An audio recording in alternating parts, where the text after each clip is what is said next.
Queridos irmãos e irmãs que estão aqui no santuário, você que nos acompanha aí da sua casa e depois tantas pessoas que assistem essas pregações. Hoje nós queremos falar a respeito de vida abençoada. Tenho falado muito aqui no santuário a respeito da nossa intimidade com Deus, a respeito da nossa caminhada espiritual e do nosso relacionamento com Jesus Cristo. Isso é o mais importante. Nós que aqui estamos celebrando juntos esta Santa Missa, você que aí na sua casa talvez parou para estar conosco, ou você vai fazendo as suas coisas, mas está ouvindo a celebração acontecendo, nós estamos buscando sempre relacionamento, intimidade. Resumo tudo apenas na palavra comunhão. O que nós precisamos buscar todos os dias com nosso Senhor, comunhão. Tanto é que na missa há um momento que se chama distribuição da Sagrada Eucaristia, mas popularmente as pessoas falam comunhão. E se coloca até no próprio sacramento esta palavra: você já recebeu a comunhão? Ou seja, Jesus ele quer estar em comunhão conosco e ele nos chama a estarmos em comunhão com ele. Meus caros, precisamos entender uma coisa: do alto para baixo não há problema algum. Jamais há problema em Deus em reverência a nós. O problema somos nós em relação a Ele. Então, se algo não vai bem na nossa vida espiritual, se nós não crescemos, evoluímos, avançamos na nossa espiritualidade, nós não devemos olhar para Ele não há o que melhorar lá, devemos olhar para nós. É por isso que hoje, de maneira bem pontual, eu selecionei 8 obstáculos que nós precisamos vencer se quisermos ter uma vida abençoada, uma vida espiritual, se quisermos ter comunhão com Deus. Eu, desde que era padre mais jovem, não que eu ainda não sou padre mais velho, né? Mas eu tenho uma agenda e eu curiosamente não anoto o nome das pessoas, mas eu anoto mais ou menos o que elas me trazem, os questionamentos que elas trazem. E é interessante que muitos procuram relacionamento de casamento errado, família dividida, é gente que bebe, que fuma, uma confusão danada. Mas tirando essas confusões que o povo apronta, quando nós olhamos para a vida espiritual, e aqui, meus irmãos, não estou falando dos outros, senão eles vão falar: bom, padre, fala para o outro, estou falando de mim. Eu penso que as pessoas precisavam procurar o sacerdote, o padre, para questões de espiritualidade, para questões relativas à sua vida de salvação, à sua vida espiritual. Mas aqui não é um desabafo, mas é uma verdade nua e crua. As pessoas não gostam de escutar, mas eu estou sendo verdadeiro. Muitas pessoas veem no padre um psicólogo de graça. Então elas não podem pagar um psicólogo, elas ficam correndo atrás de padre. E elas não nos trazem problemas nem de fé, nem de espiritualidade, nem de direcionamento espiritual. Ninguém fala de conversão, de mudança de vida, de confissão, um ou outro. A maioria são problemas relacionais, que na verdade não deveria ser o padre, alguém a dar uma palavra dessa, deveria ser um especialista em humanas, um psicólogo, não é? Em outros casos aí um psiquiatra, não é? Não sei isso não, mas voltando à área que cabe ao padre, que é o caminho da espiritualidade, o caminho da via espiritual, o caminho de santidade. Quando as pessoas me trazem problemas que primordialmente não seriam para o padre resolver, porque daqui a pouco, se continuar como está, Daqui a pouco tem gente, padre, eu procurei o senhor porque eu acabei de quebrar o braço. Aí eu procurei o senhor porque eu cortei o dedo. Aí eu perguntei, eu estou procurando o senhor porque eu estou endividado. Falei, olha gente, vamos colocar para cada um aquilo que lhe cabe. Deveria ser questões de espiritualidade. Porém, aí eu dou um passo a mais. Não sendo o que eu faço e o que eu tenho feito, eu tenho levado a pessoa a um questionamento, indiferente do problema que ela me traz, da sua vida espiritual. Vou te dar alguns exemplos. Padre, meu menino não obedece. Meu filho, ele bebe. A minha filha está com um namorado que não quer saber de nada, não vai terminar em nada. Meu marido é alcoólatra, ele bebe e fica agressivo. Eu estou sem trabalho, eu estou endividada, eu gastei demais, chegou a fatura do cartão e eu não sei o que eu faço. Eu não falo, mas penso. Você não sabe, minha filha, que gastou? Imagina eu, o que eu tenho a ver com isso aí, não é? Mas eu não entro nesses meandros, não. Eu começo a levar a pessoa a uma reflexão. Acima desses problemas que as pessoas nos trazem, está um desejo de felicidade. A minha filha não está feliz, o meu filho não está feliz, eu não estou feliz no meu casamento. Aí eu entro para. Então, o que é felicidade? Felicidade, para nós, é a mesma coisa que uma vida abençoada.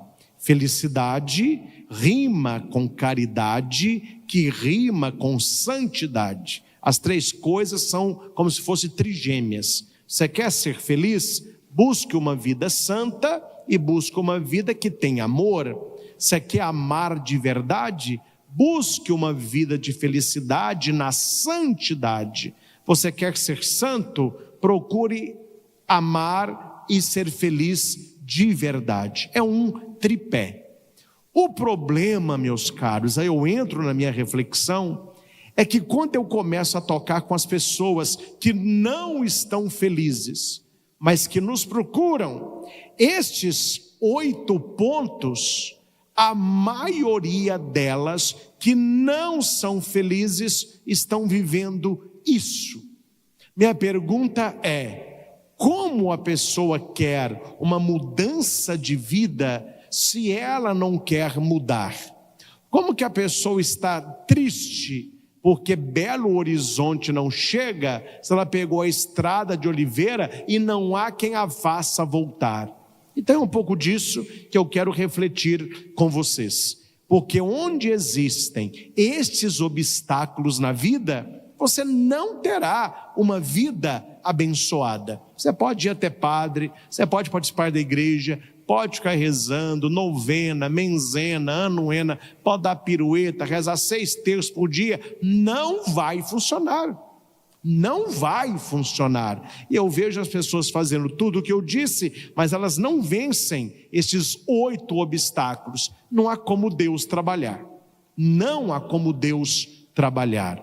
Em João 16:33, nós temos assim: estas coisas vos tenho dito, para que tenhais paz em mim.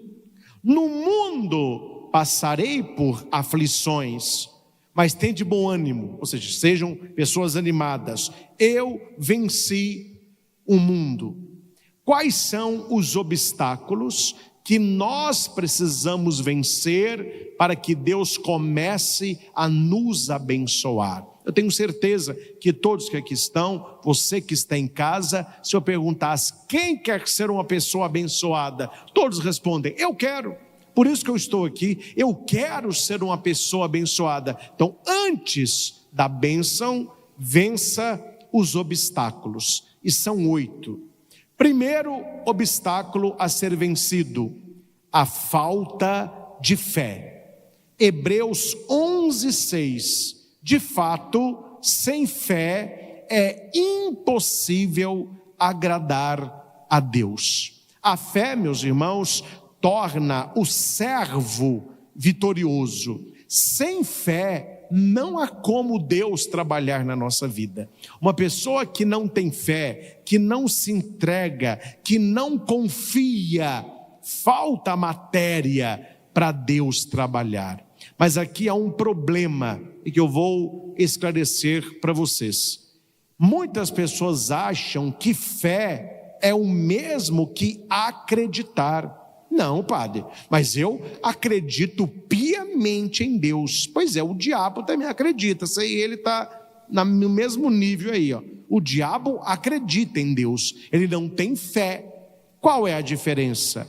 Acreditar em Deus é ter certeza da existência. Existe um ser superior, existe um criador de todas as coisas. Eu sei que ele existe, eu acredito em Deus.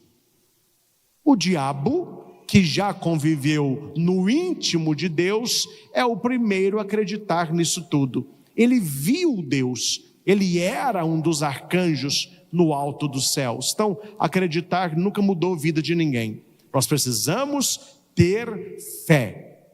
A palavra fé, que é igual à palavra crer, vem do latim credere, significa cordare. Cordis, de coração, dare, entregar. O que é crer em Deus? É entregar a Ele o teu coração, é entregar a Ele a sua vida, é não viver sem a sua orientação no dom menor do Espírito, que é o temor a Deus. Aquele que crê em Deus não quer entristecê-lo, não quer magoá-lo, não quer romper comunhão com Ele. Então veja que acreditar em Deus não resolve problema de ninguém. Nós precisamos ter uma vida de comunhão com o Senhor e abrir mão daquilo que Ele disse que para nós é nocivo. Porque o mundo que nós estamos vivendo não está nem para aquilo que é fé. Eles estão na crença, no acreditar. Hoje você não ouve mais assim: eu faço isso para agradar o coração de Deus. Eu deixo de fazer isso porque entristecerá o coração de Deus. Não, ninguém ouve isso mais. Hoje a gente ouve o quê? Eu faço isso que me faz feliz. Se eu estou feliz, não me interessa mais nada, é o que eu estou fazendo. Isso aqui eu não faço porque me faz triste. Então, se me faz triste, eu não faço. Note que não tem a noção de pecado, não tem a noção de conversão, não praticam o temor a Deus e muito menos tem vida de comunhão com Deus. A maioria de artista que você vê dando entrevista e que fala de Deus e de Jesus, essa galera toda aí, eles estão no nível do acreditar. Eles acreditam que Jesus existiu, acreditam que existe um Deus, mas ninguém pratica mandamento, ninguém está preocupado com vida de oração, ninguém tem adoração ao Santíssimo, ninguém lê Bíblia, ninguém lê texto, ninguém vai na igreja. Essa galera não faz nada disso. Mas eles ficam arrotando por aí: eu acredito a Deus, eu acredito em Deus. E as pessoas acham que equivale a crer em Deus. E não equivale, não é a mesma coisa. Então é preciso que a fé me leve a ter certeza que eu nasci para as coisas do alto. Que uma pessoa que não tem fé e ela tem apenas crença, ela fica babando naqueles dos quais ele deveria fazer parte. Uma historinha para você entender: uma pessoa que não tem fé, mas ela acredita em Deus. Tinha uma lagarta numa folha e ela viu passar uma borboleta. A borboleta passou assim, a lagarta olhou e disse assim: meu Deus, eu não ando num trem desse aí, nesse me deu 1 milhão. A borboleta olhou e falou assim: meu Deus, sabe de nada, inocente. A lagarta não tinha noção de que dentro dela cochilava aquilo que ela achava ser algo que levava aquela borboleta a plainar. Isto é acreditar. Você fica olhando as realidades espirituais e você não se vê nas realidades. Vamos então pegar uma lagarta que tem fé, não uma que acredita, mas que tem fé. Tinha uma lagarta na folha, passou uma borboleta. A largada pensou e disse: nossa, não vejo a hora de Deus me transformar para que nas alturas eu esteja. Olha a diferença. Uma não se vê, a outra sabe que já está, ainda não. Fé é a porta de entrada para uma vida abençoada. Você quer que Deus trabalhe na sua vida? Busque comunhão com Deus. Busque uma vida de fé. Segundo obstáculo que nós precisamos vencer: falta de vida com Deus e relacionamento profundo. Há pessoas que rezam, é o início, mas nós precisamos ter relacionamento. E para ter relacionamento é preciso ter tempo. Minha pergunta é uma só para te ajudar. Por dia, quanto tempo você passa investindo no seu relacionamento com Deus? Qual é o seu tempo diário para a sua oração? Para a leitura da Escritura? Nós que estamos aqui, este é um tempo que nós estamos investindo no relacionamento com Deus. Como que você me diz que é amigo de alguém ou que ama alguém se você não tem tempo de estar com esta pessoa? É uma mentira. Isso é uma mentira, isso é uma falácia, isso não existe. Aí eu sou amiguíssimo de Paulo. Aquele dia que você sai, não, a gente nunca sai. Aquele dia, não, a gente não conversa. Não tenho tempo. Mas como é que é amiguíssimo que é isso? Essa amizade aí está meio estranha, né? Então, relacionamento com Deus. Tiago 1,12, 1,22. Tornai-vos praticantes da palavra e não ouvintes, enganando-vos a vós mesmos. Uma vida cristã sem relacionamento com Deus é uma alma em ruína. Depois você entra no Google e digita lá assim, ruínas. E olha o que vai aparecer. Sua alma está do mesmo jeito. Uma alma que não tem relacionamento com Deus, ela está em ruínas. Não é uma construção. Não é o que podia ser. Uma pessoa que não tem relacionamento com Deus é uma presa fácil para o diabo. É uma ovelha longe do pastor. Nada feito. Então, se você quer uma vida abençoada, procure relacionamento com Deus. Há não muitas igrejas, né? Faz parte da nossa também. Mas aqui não fala tanto, né? A gente fala muito com dedos, né? A questão do dízimo, das ofertas, da ajuda. Tem igreja que fala bastante. Dízimo. Tá bom. Eu quero falar de outra coisa aqui. Existe o dízimo da carteira. Ajudar a igreja, fazer a doação. Mas Deus, Ele quer um outro dízimo que pouca gente paga. É o dízimo do seu tempo. Deus pede todo dia o dízimo do seu tempo. E tem gente que está roubando de Deus. Ele não rouba a carteira, mas ele rouba o tempo. É um ladrão. Então nós precisamos entender, Deus quer o meu tempo. Vença este obstáculo da falta de relacionamento com Deus. Terceiro, que atrapalha uma vida abençoada, é a pessoa medrosa. E o medo aqui, para ficar mais claro, não equivale à preservação da vida. Infeliz da pessoa que não tem medo, ela morre muito cedo, né? Você nota que a gente não tem medo de nada, já ela morre. O medo me preserva. Mas aqui o obstáculo, o medo equivale à covardia. É podendo agir, não agir. Podendo fazer, escolhe não fazer. 2 Timóteo 1:7. Porque Deus não nos deu um espírito de covardia, mas de poder, amor e moderação. A covardia, meus irmãos, nos faz parar na vida espiritual. Imagine, eu gosto de imagem, que a gente vê melhor. Imagine você, todo mundo indo para um parque, para uma praia, para um shopping, e o seu carro estraga, para.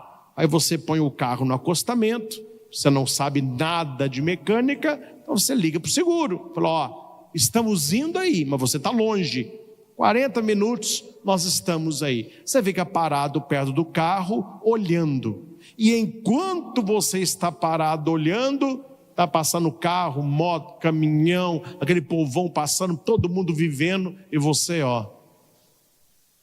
A covardia me faz parar na vida espiritual, olhando o que o outro tem feito. Que cena ruim de se viver.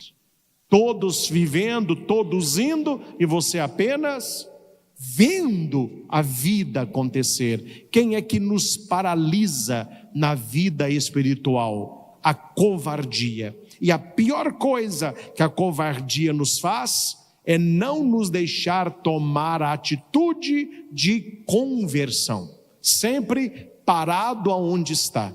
Eu não quero evoluir, eu não quero crescer na fé, eu não quero intimidade, do jeito que está bom. Cuidado, meus irmãos, uma pessoa medrosa que é igual a covarde, ela dificilmente terá uma vida abençoada.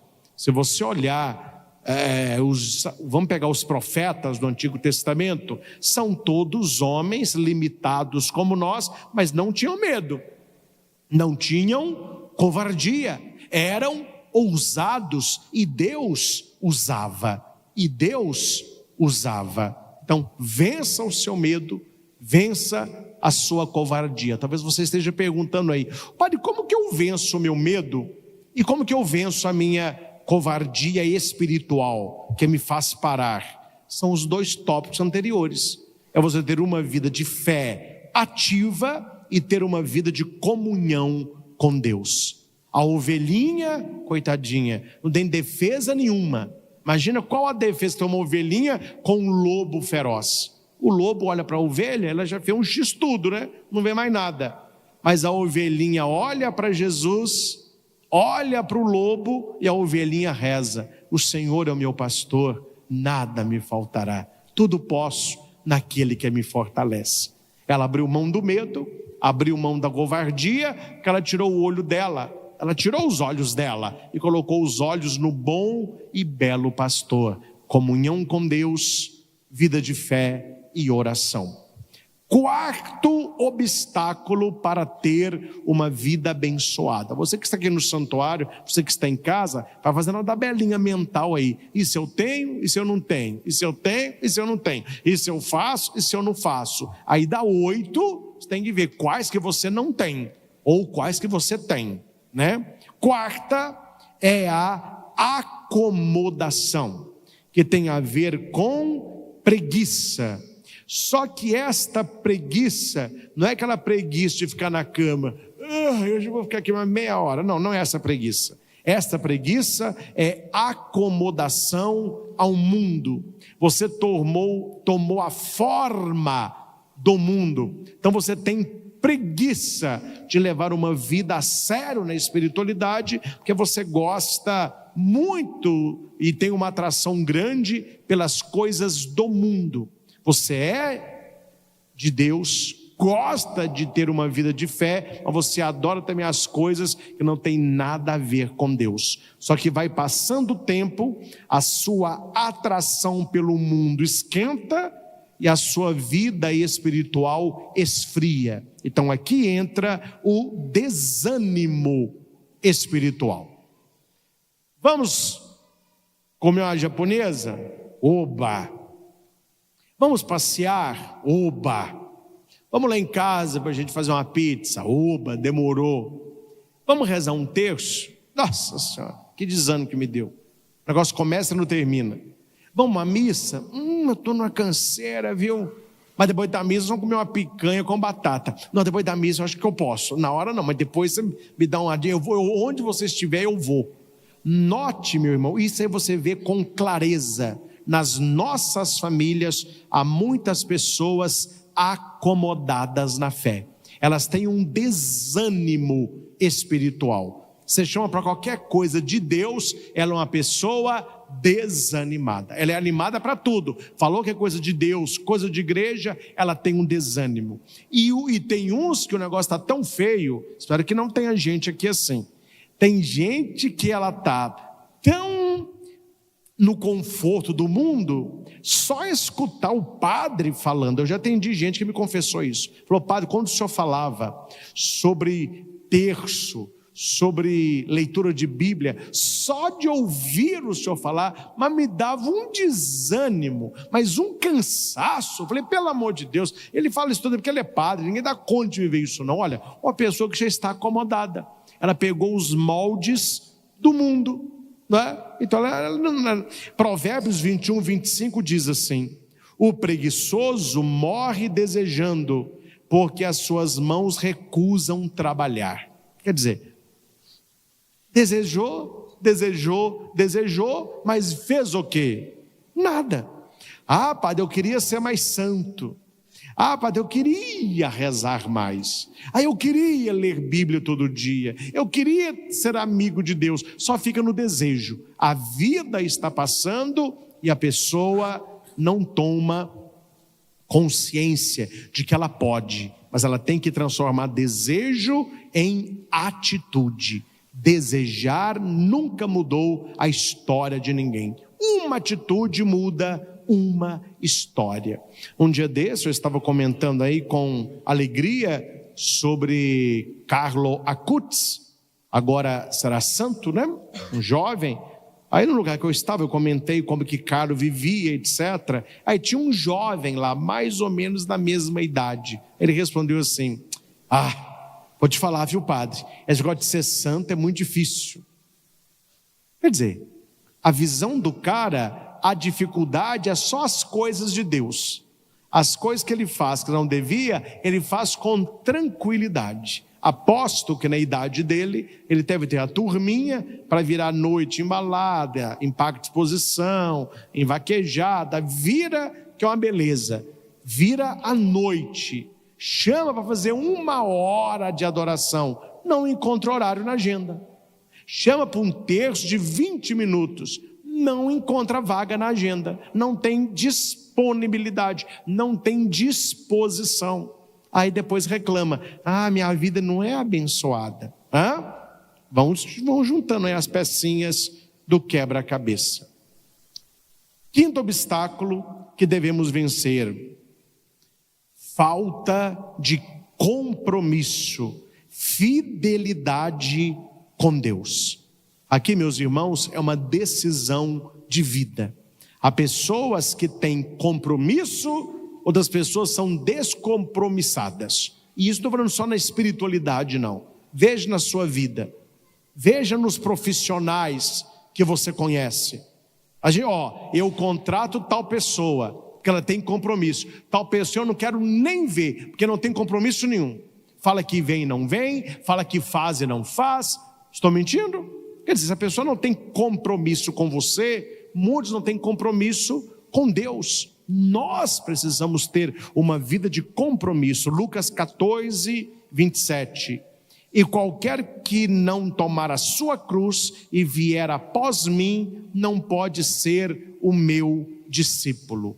Escute o que eu vou lhe dizer. A falta de compromisso para com Deus me leva a me prostituir com outros deuses. É Deus que usa essa palavra. Uma pessoa que tem um relacionamento de amor e ela passa a pagar para ter outros amores de cama. Então Deus vai dizer que o seu povo é o povo dele. Ele será o meu povo e eu serei o seu Deus. Então cuidado para que a falta de compromisso com Deus não te leve a amar as coisas do mundo. não te leve a amar outros deuses, não te leve a ter uma vida de superstição, uma vida supersticiosa. Por que as pessoas andam nesses labirintos tão inseguros, escuros, incongruentes? Porque falta compromisso com Deus. Eu não vou ficar batendo boca com a pessoa, porque se a pessoa quisesse uma vida espiritual séria, ela procuraria uma direção espiritual. Mas são conversas de mesa, conversa de bar, conversa de local de trabalho. As pessoas dizem assim: quem leva a coisa muito a sério, esses padres aí, o negócio é levar a vida com mais tranquilidade. Eu vou na igreja todo domingo, eu rezo, vou à missa, mas eu acredito que Deus está em todos os lugares. Na quarta-feira eu frequento o espiritismo, a casa ali de Pai Xavier, ali o espírito baixa mesmo, ele me fala, são pessoas boas também, fazem muita caridade, é um povo bom também, temos que respeitar a todos, né? Na quinta-feira, para não perder o costume, de vez em quando eu faço uma macumba de leve, coisa boa também. Pessoal amigo, minha tia é bruxa, ela também é macumbeira, ela faz aquela coisa, temos que respeitar, eu vou. E tem gente que olha esta realidade e acha tudo normal. Tudo normal. Não, mas tem que respeitar mesmo, é assim, não é? Aí você vê na nossa igreja, eu não sei onde esses padres estudaram, o que está na cabecinha deles, fazendo rituais dentro da igreja com pessoas que nem cristãs são, pessoas que nem acreditam naquilo que a gente acredita, pessoas que não acreditam em Jesus Cristo, que mexe até com coisas ocultas, sentando na mesma mesa, está tudo muito bom. É o tal da geração do acolher, converter o que é bom nada, mudar de vida que é bom nada. Então aqui, meus irmãos, é questão de opção. Um dia eu atendi uma pessoa que ela estava inclinada a ir muito no espiritismo. Eu era padre Nossa Senhora Aparecida, eu já tinha até uma apostila pronta. Falei com ela: olha, eu não vou ficar elogiando nós de cá e nem descendo a lenha nos de lá, porque primeiro que eles não estão aqui para se defenderem, mas eu vou mostrar para você o que crê a Igreja Católica enquanto igreja cristã e qual é a prática do espírita, que não é a mesma coisa. Então você leia aqui e você leia aqui e coloque na sua cabeça: eu vou ficar aonde? Se você ficar conosco, seja muito bem-vindo, eu vou te orientar, vou te conceder os sacramentos, nós vamos participar das coisas da igreja. Não, padre, eu escolhi ir de lá. Então, meu filho, sinto muito, queria que você ficasse, mas vá, mas não venha, fique lá. Você não pode ficar misturando água e óleo, não é a mesma coisa. Então aqui é uma questão de respeito. Se nós estamos numa era onde a gente tem esse conceito um pouco abstrato, parece que o respeito é aceitar, né? Se você não aceita, ele fala que você não respeita, são verbos totalmente diferentes, mas se é assim que vivem. Falei, então, se você gostou do de lá, fica de lá. Se você vai seguir o de cá, fica de cá, mas professe a sua fé. Onde você está? Você vai firmar o seu compromisso aonde? Então veja, nem consciência do que seja onde a pessoa frequenta, ela tem. Ela está cultuando coisas totalmente diferentes, achando que é a mesma coisa. Então falta realmente este compromisso com Deus, esta fidelidade com Deus. Aqui eu abro um parênteses. Outra coisa, gente, religião não é peça de roupa, né? Religião não é peça de roupa. Eu acho que o pessoal troca de roupa hoje com tanta facilidade, a gente até que quase não precisa trocar de roupa, porque quase não usa roupa, né? Mas quando se fala de vida de fé, eu não sei como que as pessoas trocam de roupa com tanta facilidade. Ela era católica na segunda, ela era católica no domingo, virou Jeová na segunda, experimentou a Universal na terça, foi na Batista na quarta, presbiteriana na quinta, fez uma macumba de leve na sexta, ofereceu ramo de flor para Iemanjá no sábado e falou: olha, não me encontrei. Mas não encontrou, meu filho, você está mais perdido que segue um tiroteio, está atirando para todo lado. E aqui eu digo sem medo de ser feliz, viu? As pessoas hoje que vivem assim são as elogiadas, são as queridinhas. Aí, ó, tá vendo? Aí vem a palavra chata da nossa época. Esse aí não tem preconceito, tá vendo? Vai em tudo, abraça em todos, ele vai na missa, ele comunga, ele vai no terreiro, ele mete a boca na farofa, ele vai no morro, ele come o frango, aí está numa igreja lá, está pegando também a mulher do pregador, ele come tudo, o que tem, ele está comendo. Meu gente, vocês só me desculpar. Se a pessoa não tiver um compromisso sério com Deus, estou falando para te alertar, você vai se perder. Porque as pessoas estão perdidas. Estou falando perdidas na questão que não sabem o rumo que elas estão. Eu estou falando como padre, que eu atendo as pessoas. As pessoas não sabem para onde estão indo, de onde vieram, aquilo que elas creem. Faltam compromisso com Deus. Deus quer um povo comprometido com Ele. Sexto obstáculo: a falta de amor. A falta de amor é um obstáculo para uma vida abençoada. Mas aqui nós precisamos fazer uma pergunta que as pessoas não querem fazer. Quando o pessoal fala assim: não, mas hoje que vale é o amor. É a turma do só love, né? Já viu a musiquinha? Tem até a musiquinha. Só love, só love. Só love, só love, só love. É só isso que eles querem, é só o love. Mas nós que somos cristãos temos que colocar uma pergunta aí. Espera aí, o que você está falando tem um sentido.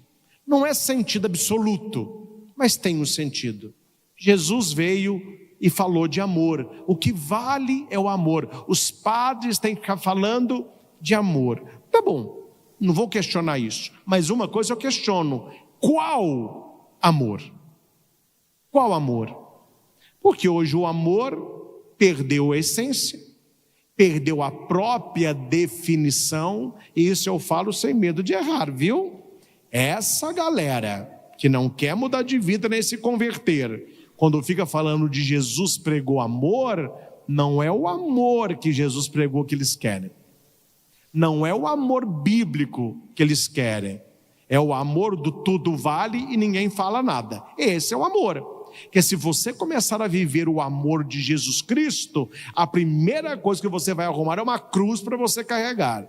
É o amor ágape, é o amor total, é o amor doação, é o amor obediência, é o amor sofrimento, é o amor até a morte.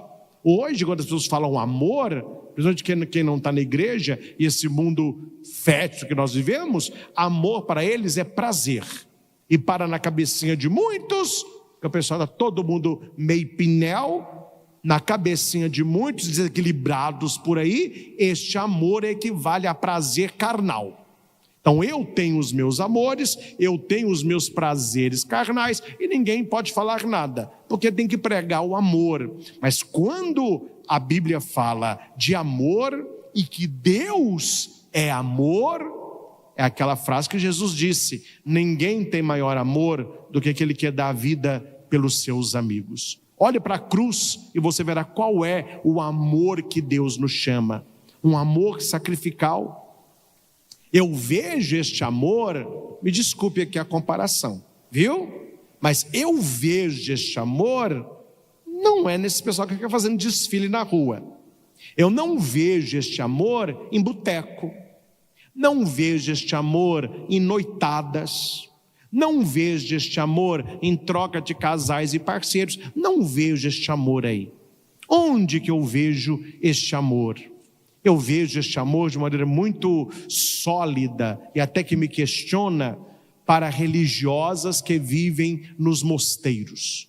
Uma vida austera, de oração, de profundo respeito a Deus, rompeu com tudo aquilo que é mundano para se dedicar à oração. Entre tantas, eu falo que eu sou, hoje eu falo com alegria, eu sou de casa, né? O Instituto Hesed, que muitos aqui acompanham, as irmãs, os irmãos que rezam de madrugada. É um amor ágape, um amor doação, um amor que consagrou a vida a Deus. Eu vejo este amor nas irmãs enclausuradas aqui de Divinópolis, perto do Hospital São João de Deus, que não se tem como você explicar a alegria daquelas mulheres. Você vai no Carmelo, a alegria delas nos incomoda. Nós soltos aqui fora reclamamos de tudo. Elas presas lá dentro, fazendo hóstia. Isso é a vida delas, cuidando do jardim, daquelas coisinhas que a irmã faz, uma vida profunda de oração. Você vê irmãs felizes, satisfeitas, não é? Lembro-me que eu levei meus alunos lá para conhecê-las, e lá tem uma grade. Aí ela perguntou, a um aluno que é adolescente, falou com ela: mas por que vocês estão presas aí dentro? Ela falou assim: não, vocês que estão presos aí fora.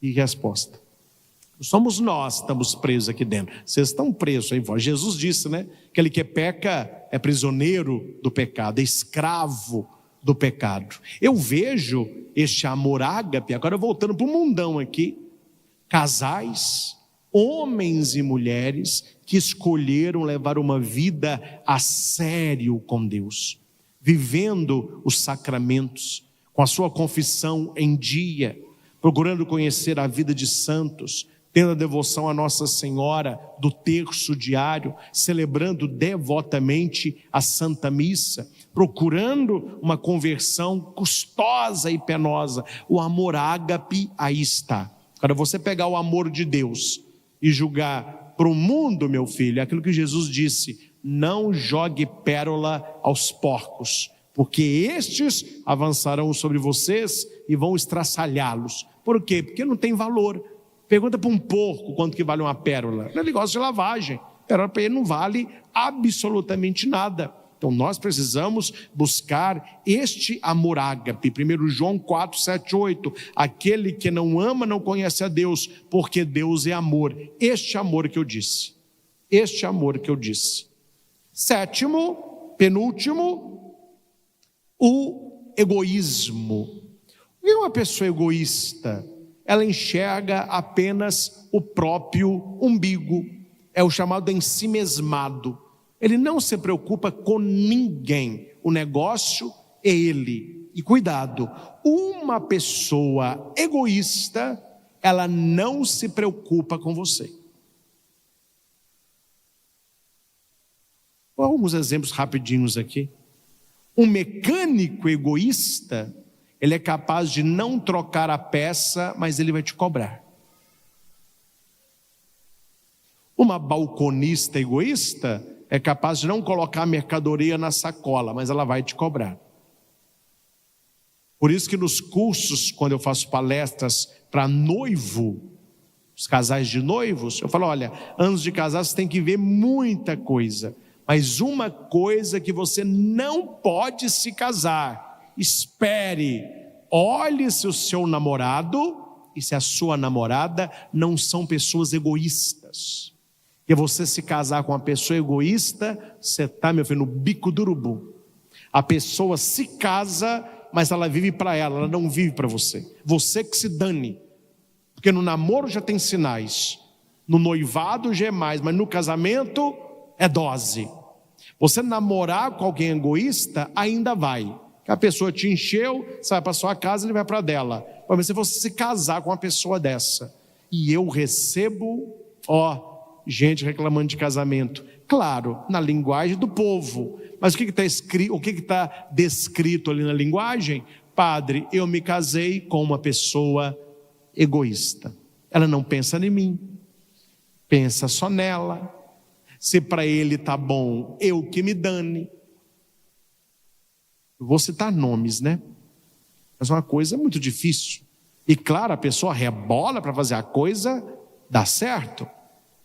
Um casal onde a esposa é simplesmente apaixonada loucamente por praia, adora praia, pé na areia, sol, camarão, onda, cheirinho do mar. O marido odeia praia, Até aí não há problema nenhum. Algum problema aí? Não há problema nenhum. Porque eu aprendi, nos meus anos de estudo, que quem faz o que quer é criança. Adulto faz o que precisa. 1 Coríntios 13 vai dizer, quando eu era criança, eu agia como criança, pensava como criança. Quem faz o que quer é criança. Agora tem que ver o tamanho da idade do bebê aí, né? A gente já está com 40 nas costas, é um crianção, só faz o que eu quero. Não, quem faz o que quer é criança. O adulto faz o que precisa. Qual é a tônica deste casal, que não é exemplo?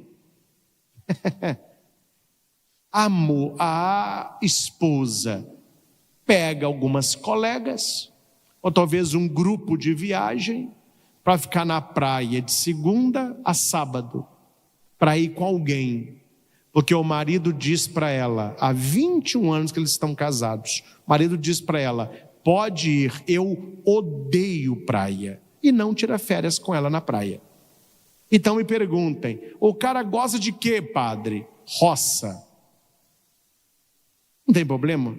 Roça. Gosta de boi. Sabe aquele cheiro de esterco? Aquele perfume. Ele chega e fala, que cheiro de fazenda, delícia. A mulher tem pânico de fazenda. Porque ele quer comer frango, ela tem que pegar o frango, tem que matar o bicho, tem que tirar as penas, tem que fazer o franguinho pro reizinho. Ele gosta bem temperadinho. Minha pergunta é, 21 anos de casados, ela fica com ele uma semana no sítio, fazendo tudo para ele. Eles voltam e ele paga para ela ir. Mas ele falou, com você eu não vou, eu não gosto de praia. Eu falei, meu filho, você não tem que gostar de praia, você tem que gostar dela. Nem gostar de praia. Quem está te pedindo em gostar de praia? Mas se você a amasse, e se você não fosse egoísta, você iria para a praia com ódio de areia, ódio de mar, ódio de sol, e você iria de shortinho, sorridente, e falando com ela, por você, meu bem, eu vou até para o além, vamos nadar. Padre, mas eu não gosto. Mas você não gosta de vê-la feliz? Mas ela está feliz, eu pago para ela ir. Mas você nunca se questionou se ela não queria estar com você, que é o marido dela? Quer dizer, nunca foi, e vou te contar a verdade, nunca irá. É um cara que só olha para o umbigo dele. Eu estou dando um exemplo da praia, mas se você conhecesse o casal, é da praia, é quando sai aqui no clube, quando ele vai pedir pizza, é o sabor que ele gosta, que é o sabor que ela gosta, ele não gosta, e ele fala que o sabor dela, quando é meio a meio, passa para o lado dele, ele não gosta, então ela para agradar come, entendeu? Queria o cachorrinho de tal raça, ele não gosta, comprou, mas da raça que ele quis. Foi trocar o carro, ela queria tal modelo, não, ele comprou o que ele gosta, e ele diz, a minha casa, o meu guarda-roupa, Difícil, hein? Difícil. Cuidado, para que você não apenas se relacione com a pessoa egoísta, mas que você não seja a pessoa egoísta. Porque uma pessoa egoísta, que só enxerga a si mesma, ela pode ganhar o mundo, mas ela jamais terá uma vida abençoada. Além de ela não ter uma vida abençoada, ela incomoda a vida dos outros. João 13:14. Eu, sendo Senhor e Mestre, vos lavei os pés, também deveis lavar os pés uns aos outros. Quer dizer, preocupe com você, mas se ocupe com o outro também, né? Faz bem essa convivência, esse diferente. Abri só um parênteses rapidinho. Quando você for viajar, estou te falando para te ajudar. Se você escutar o que eu vou dizer, um dia você vai me agradecer. Quando você for viajar, você te casa aí, atenção. Antes de olhar o destino, olha a companhia. Olhou uma boa companhia, aí você olha o destino. Porque boa companhia transforma o arroz e feijão num banquete. Mas uma pessoa chata, ela transforma um jantar de 5 estrelas no inferno. Então, antes de você sair, veja quem é que vai. Ah, meu filho, a pessoa você combina, é boa de viajar, então vai. Eu, graças a Deus, já acompanhei alguns grupos de viagem, viajo com a minha família. Eu sempre falo, quando eu vou fazer o que eu quero, a hora que eu quero, do jeito que eu quero, eu viajo o quê? Sozinho. Não tem problema nenhum. Quer dizer, eu nunca viajei sozinho, né? Já viajei muito sozinho para estudo, passear, nunca. Mas, estando estudando, tem um dia ou outro. Aí, meu filho, eu vou onde eu quero, a hora que eu quero, como que eu quero, levando. Não tem ninguém. Quando você está em grupo, é preciso perguntar, o que nós vamos fazer? Onde que vocês querem ir? Onde eu queria ir, padre? Eu queria ir em tal lugar. Ah, eu queria ir em tal lugar. Não, a maioria quer ir, não. Então vamos com vocês. E não é ir de cara fechada, ficar assim, ó. Não. É interagir e gostar, para que você seja convidado. Senão você será evitado. Até para passear, o não egoísmo, ele ajuda e muito. Então, o que nós vamos pedir? O que vocês gostam? Qual que é um prato aqui que agrada? Não é? Isso ajuda muito você ser uma pessoa também de bom relacionamento. E egoísmo não tem uma vida abençoada. E por último, a falta de preparo. O que significa falta de preparo? Quando você não está disposto a fazer o que pode fazer para ajudar a Deus. É a pessoa que reza muito e faz pouco, ou a pessoa que não reza nada e tão pouco faz. Então, faça e Deus começará a fazer. Nem todo aquele que me diz Senhor, Senhor, entrará no reino dos céus, mas aquele que faz a vontade do meu Pai que está nos céus. Você tem uma graça? Tenho. Você tem um pedido? Tenho. Você tem um sonho? Tenho. O que você está fazendo em direção a este sonho? Concreto. O que você está fazendo? Aí Deus vai ver você fazendo, e Ele continuará vendo você fazendo. A hora que você não conseguir fazer, Ele começa a fazer. Faça o que você dá conta. Ah, padre, eu precisava andar 6 quilômetros. Você está andando quanto? 40 metros. É o que você dá conta? É o que eu dou conta. O início do milagre está aí. O início do milagre está aí. Queria passar na faculdade, são 40 por 1. 40 por 1. Padre, não tem 40 por 1. Não sei se todas são assim. Mas voltando agora de Caratinga, região lá de Acácia, né? Santa Margarida. O piloto dizia que ele queria ser caça da aeronáutica. São 40 vagas, são 40 candidatos para uma vaga. Ele tentou 2 vezes, uma ficou em terceiro, outro ficou em segundo. Ainda não foi. Mas eu vi no papo dele alguém que estuda, alguém que leva a vida a sério.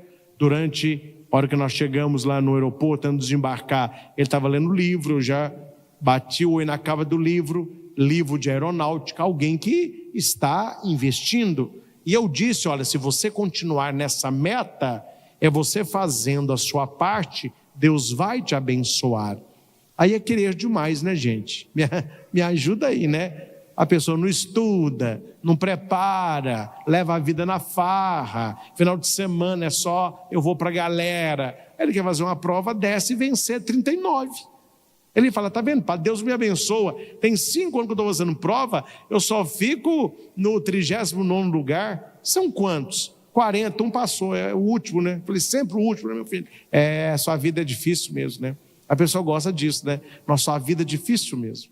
É para você, nunca foi fácil, né? Você é um injustiçado mesmo. O mundo é contra você. A pessoa, até que enfim, acha alguém que me entende.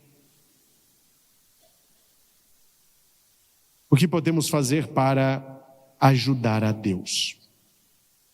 Você que está tomando nota, eu vou apenas repetir quais são os 8 obstáculos que nós precisamos vencer para ter uma vida abençoada. Se você vencer a maioria desses obstáculos, você verá a mudança na sua vida. O quanto Deus vai começar a abrir portas para você. E é assim que funciona. Ah, padre, eu não acredito muito nisso não. Por isso vai continuar patinando aí onde você está. Vai continuar marcando passo. As coisas não vão acontecer. Eu te dou a minha palavra e eu te garanto. 100%? Não, 110%. Se você vencer estes obstáculos, a sua vida mudará para melhor. Te dou a minha palavra, vai mudar para melhor. Primeiro obstáculo a ser vencido, falta de fé. Segundo obstáculo a ser vencido, falta de vida com Deus, espiritualidade, relacionamento. Terceiro obstáculo a ser vencido, medo, que é igual a covardia, não é? Deus não nos deu um espírito de covardia.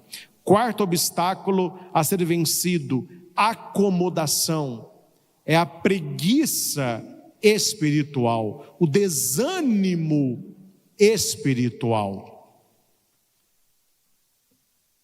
Quinto obstáculo a ser vencido, falta de compromisso com Deus, chamada de infidelidade. Sexto obstáculo a ser vencido, a falta de amor, o amor ágape, o amor sacrifício. Sétimo obstáculo, o egoísmo, pensar apenas em si. E oitavo, falta de preparo, querer que Deus faça o que você não está disposto a fazer. Meus irmãos, é interessante que quando eu falo sobre vida abençoada, eu já trouxe para vocês aqui uma receita, e a receita está na palavra mudança. Mudança. Estou falando de vocês não, nem de você que está em casa, mas tem gente que é assim. Olha para cá. Sabe como que você faz uma pregação dessa, que eu acabei de fazer? Bombar, tanto para quem está em casa, para quem está aqui, e a coisa encher de like em pouco tempo. Eu sei também, né? Papai sabe. É só você tirar qualquer esforço humano, qualquer mudança ou alguma coisa que vai mexer na sua vida. É apenas eu trabalhar aqui com a palavra milagre. Deus fará um milagre, o poder está, o povo fica louco, nossa, só que pregação, misericórdia, eu estou saindo daqui debaixo de promessa. Você vai, não precisa mudar nada, não precisa rezar nada, não precisa ter vida com Deus, posso continuar egoísta, posso continuar pessimista, posso continuar sem preparo, não tenho que amar ninguém, não tenho que ter compromisso com Deus, não tenho que converter, eu não tenho que fazer nada, mas Deus vai me colocar na altura. O pregador falou, eu nasci para a cabeça, não para rabo, amém, glória, glória, glória, eu nasci para a cabeça. Pois é, meus irmãos, você nasceu para a cabeça, não para rabo, né? Você vai levar na cabeça. Se você não mudar de vida, você vai levar na cabeça. Eu queria fazer para os senhores, para as senhoras, uma pregação com uma varinha de condão. Como que você vai ter uma vida abençoada? Assim, ó, blink, aí resolveu. Mas eu não sou de pregações água com açúcar, vocês me conhecem. Eu sou de coisas reais. E eu dei para os senhores 8 caminhos a evitar. E volto, e eu te dou a minha palavra. Eu largo de ser sacerdote, se você começar a trilhar estes caminhos de superação, e sua vida não mudar em pouco tempo. Não estou falando de anos, não. Estou falando de poucos dias. Comece a rezar mais. Comece a arrepender dos seus pecados. Comece a se preocupar mais com os outros. Não fica olhando só para você, não. Comece a fazer algo para Deus ajudar você. Comece a amar com o amor de Jesus. Comece a tirar tudo aquilo que atrapalha você. Comece a ser fiel a Deus. Meu filho, não há o que dizer. Não há o que dizer. E por último, termino com a nossa querida corujinha, né? Tinha uma pombinha em cima de um arame farpado. Aí ela viu passando uma corujinha com a mala. Cria aí, a corujinha puxando a mala dela. Aí a pombinha falou assim: ô corujinha, você mora aqui conosco, tem um tanto de passarinho aqui, onde que você vai? Ela disse: eu vou embora. E a pombinha falou: mas por que você vai embora? Porque as pessoas daqui não gostam do meu canto. Aí a pombinha respondeu: então desculpe, corujinha, se você não mudar a maneira de cantar, para onde você está indo, as pessoas também não vão gostar. O que você não deve fazer é fugir da mudança necessária. Não mude de lugar, mude o seu jeito de cantar. Não é um pouco assim?